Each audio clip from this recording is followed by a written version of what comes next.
Setiap umat Islam itu wajib menuntut ilmu. Kenapa? Wa'kulu min khairi ilmin ya'malu wa amalahu mardudatul labad. Beramal beribadah tanpa ilmu pengetahuan, amal ibadah tidak diterima oleh Allah. Ilmu tinggi insya Allah bermanfaat. Akan saya berbagi wawasan dengan para jemaah, insya Allah. Mudah-mudahan iman dan takwa kita berjalan kepada Allah. Pada tayangan ini, saya akan berbagi ilmu tentang penggunaan ibadah zikir melalui tasbih ini.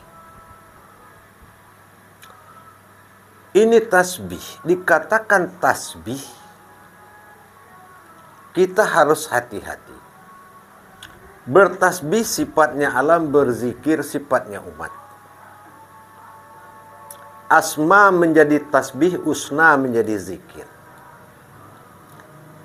Untuk melakukan ibadah kepada Allah dengan niat satu hajat,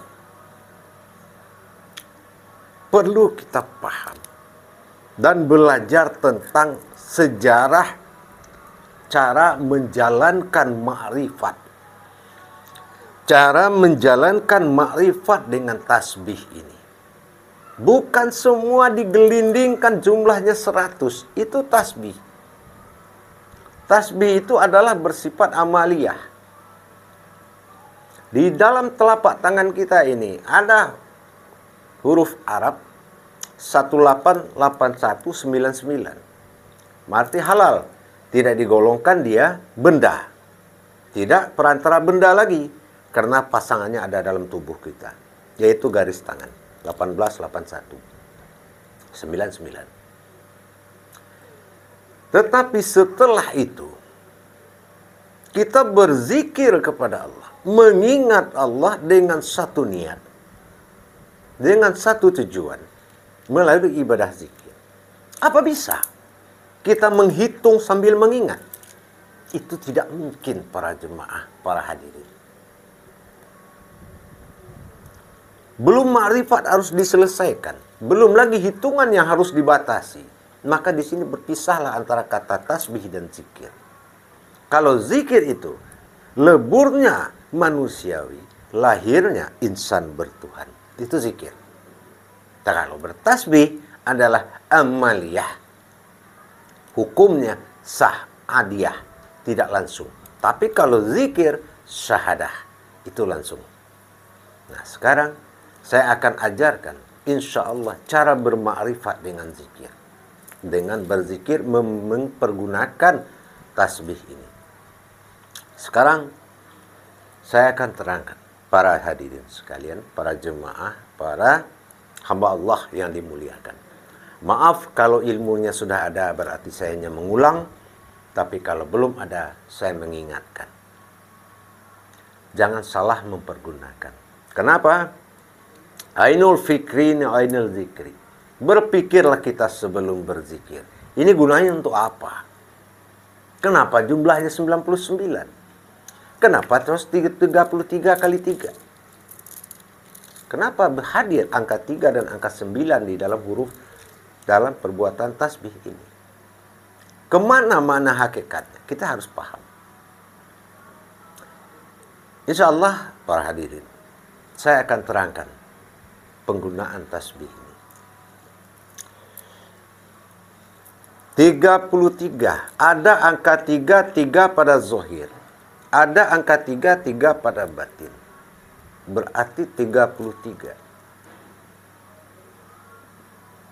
Jumlahnya 9. Kalau 3 pada zohir, kali 3 jumlahnya 9.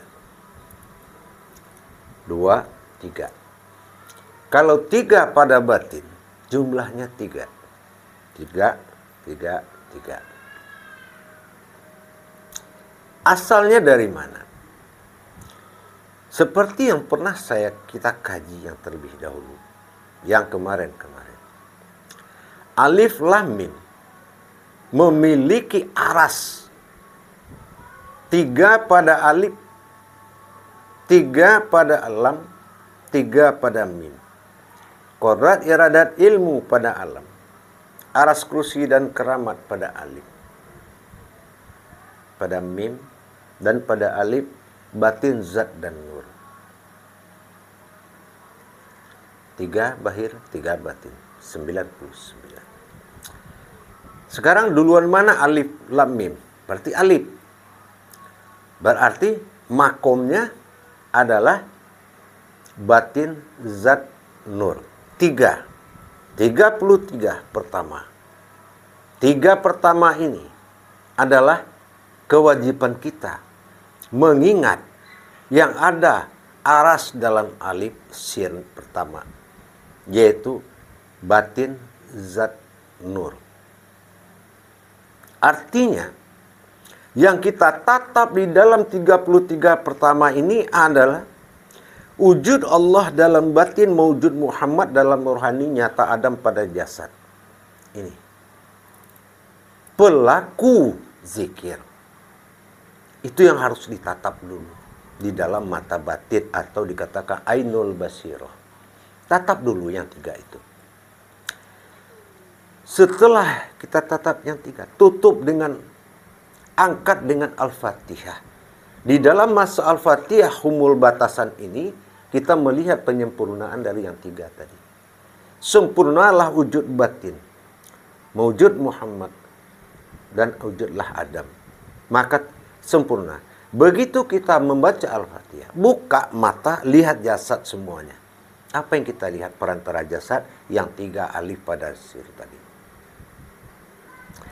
Setelah itu, baru kita lam. Tadi alif, sekarang lam. 3 kodrat dalam lam. Yaitu alam apa? Kodrat iradat ilmu. Mana kodrat iradat ilmu? Zat Allah awal jadi. Iradat Muhammad mewujud. Ilmu Adam nyata.